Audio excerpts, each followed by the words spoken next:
Концерт виолончелистов, на котором можно танцевать и петь. Накануне в Казани музыкальный бум сотворил дуэт из Хорватии. На сцене переплетались мелодии из разных музыкальных жанров. После классических композиций тут же звучали сливки рок-музыки. Для казанцев это не первое знакомство с творчеством Степана Хаузера и Луки Сулича. В минувшем году они открывали концерт Элтона Джона в столице Татарстана.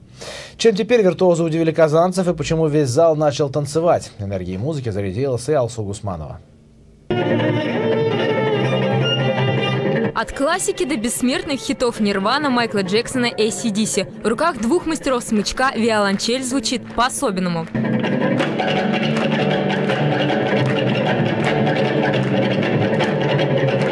Хорватский дуэт виолончелистов Тусела в столице Татарстана во второй раз. И первый с сольным концертом. Тогда они выступали на разогреве у самого сэра Элтона Джона. Лауреаты международных премий, призеры крупнейших мировых музыкальных конкурсов Степан Хаузер и Лука Сулич теперь покорили и казанских зрителей. Большой драйв такой, очень приятный, энергетика приятная, передается в зал, и, соответственно, люди откликаются на эту энергетику, поэтому все, по-моему, очень вдохновлены.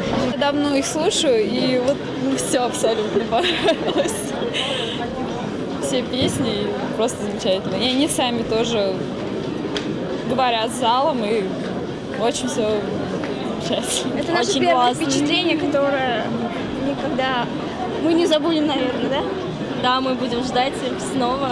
Здесь вы можете чувствовать себя свободно. С этой фразы начинается каждый концерт хорватских виртуозов. И это не шутка. В их музыку органично вплетается коктейль из разных жанров. Это и погружение в спокойствие классических мелодий, и хаотичная энергия лучшей коллекции рок-песен. Но что бы это ни было, к этой магии равнодушным остаться невозможно.